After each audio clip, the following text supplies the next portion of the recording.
Hello and welcome to another episode of Hex Radio's Creepy Stories. Tonight I'll be bringing you The Salesman. I was 15 years old during the weekend in June when everything would change. My mom had decided to skip town to visit her distant family, as she felt that she had earned a break. Nothing unusual about the decision to just up and leave, as she often goes to visit the other side, as she called it. She'd either visit her parents, a part of the family that I actually enjoy seeing, who occupy a modest cottage up in the hills of some English countryside, or, if she was feeling tolerant, she would make the lengthy trip to see her annoying, yuppie cousins, living it up in their seemingly never-ending Spanish property. That's where she was going this time. I never felt the need to put myself through listening to their constant, loud-mouthed whining of their quest for importance. But given the choice now, I would have sat through a week of their intolerable rambling if I could have known what that weekend had planned for me. I was awakened by my mom on that Friday morning, and as usual she'd gotten me the day off school. I was told that she'd be back on Monday morning, just in time to make sure that I'd gone back to school to reassure my teachers that it was nothing more than a 3-day stomach bug. I carried her bags to the car, gave her a kiss on the cheek, waved her goodbye, and just like that, she was gone.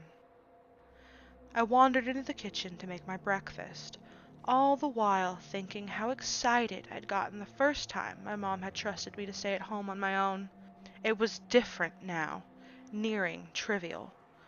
Almost the entirety of that first day consisted of me lazing about.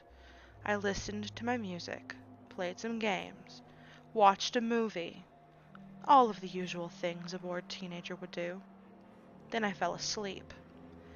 After what I think was about 2 hours of sleep, I was awoken in the evening by a knock. I arose from the couch like a zombie, still sleepy and aching from the awkward position that I'd somehow let my limbs rest in. I had initially planned to ignore the knock at the door, but the thought of it being a friend made me want to answer. Having company always made the weekend go faster. I clenched the door handle with a faint smile on my face and hoped that I didn't look as tired as I felt. With my eyes still half closed and that strange taste in my mouth that I get after a sleep, I opened the door. My eyes soon widened when I realized what I was looking at.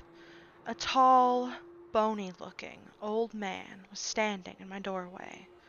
He was dressed in a black suit and tie, with an aging bowler hat placed on top of his scraggly gray hair.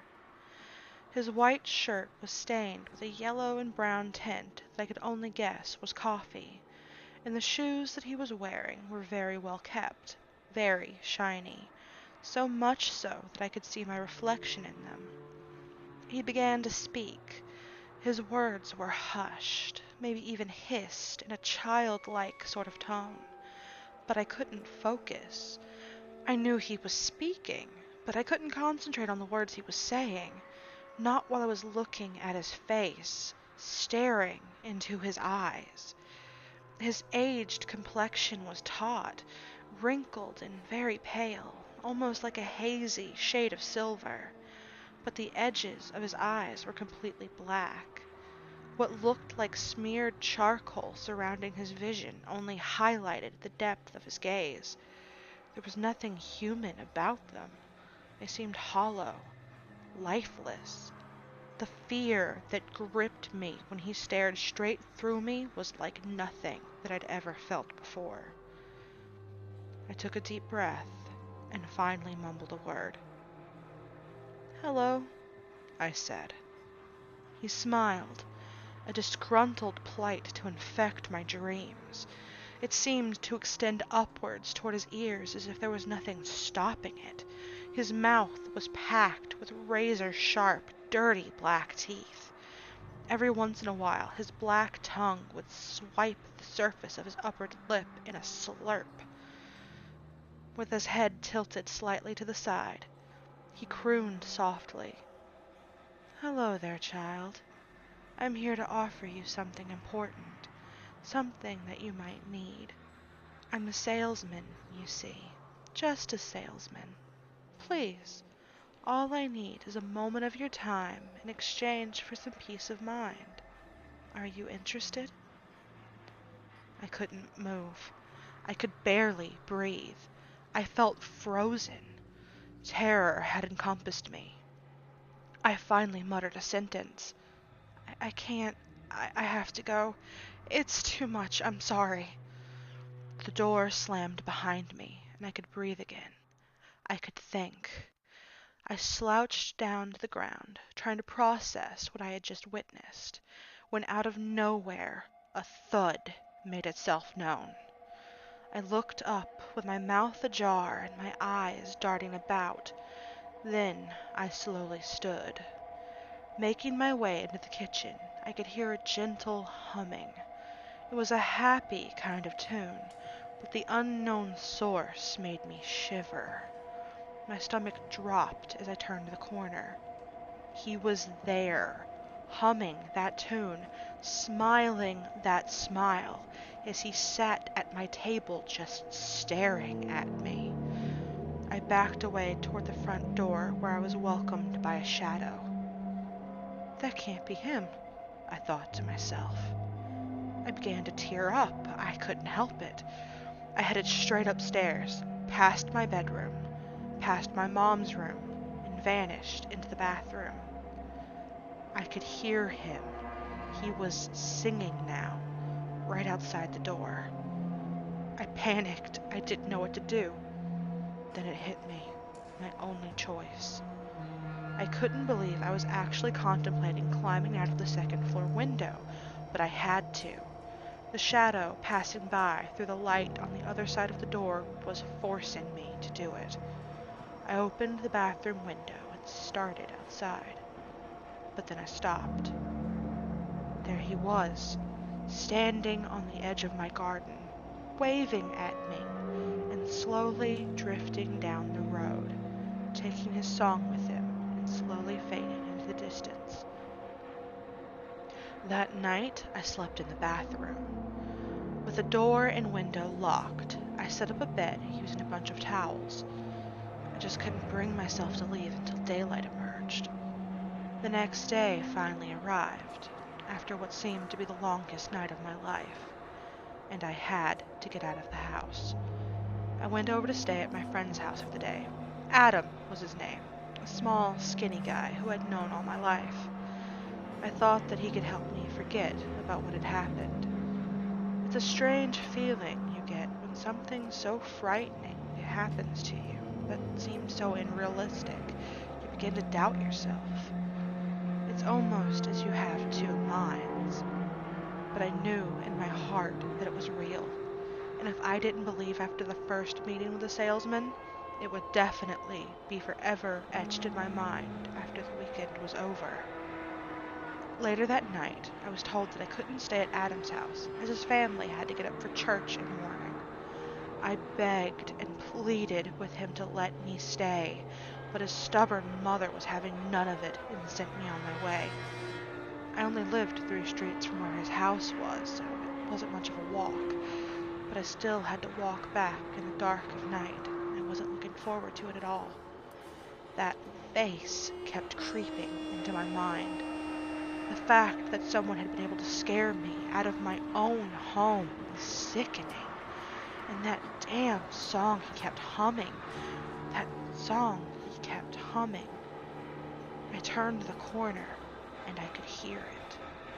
The tune. The voice. He was here.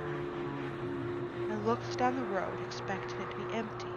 Just my mind playing tricks on me, I thought. But there he was, standing under the streetlight, staring at me, smiling. He began to walk towards me, his hum turning into a song, singing louder and louder as he began to run at me. I had to run. I sprinted in the other direction as fast as I could. I could hear his footsteps behind me. How was he so fast? My frazzled mind wondered. I had to get back to Adam's house. I had to. I turned the corner and banged on Adam's door frantically. "Open the door! Open the door!" I shouted. His mother answered, looking terrified, questioning what had happened to me. I stumbled into their house and scurried backwards, only to look outside and realize that he was gone. Was it my imagination? It couldn't have been, but there was nothing there. Nothing. Nothing except for an old bowler hat on the ground. Needless to say, she let me stay at the house that night because, as she put it, I wasn't fit to stay on my own. I woke the next morning feeling like a mess and looking even worse, but at least the sun was out. I had to get back home. I hadn't been there the whole day, and I had to make sure everything was okay. I thanked Adam and apologized to his mom, then I was off on my way. I stood at my front door, took a deep breath, and gripped the handle. Then I heard a bang, then another, and another. I jumped back from the door in pure fear. I couldn't believe it was him again. How was he doing this? Just as I had gathered the courage to turn the handle and go inside, my mom opened the door to me. I'd never been so happy to see her in my entire life. I hugged her and told her to never leave me on my own again. After that, we went inside and sat together all day, something we haven't done since I was a young boy, and everything felt safe again. She showed me her new white dress that she had bought while she was away. She told me all about her visit to her annoying cousins and spoke very highly of her weekend, but I couldn't do the same. That afternoon, I told her everything that had happened. She listened intently and couldn't believe that something so horrible had happened to me. She felt so guilty. She apologized over and over and told me that we would go to the police station the next day. But right now, it could wait, and we had to get ready for dinner. I was confused that she had said that, but I suppose I was safe with her. An hour or so later, we settled down for a meal.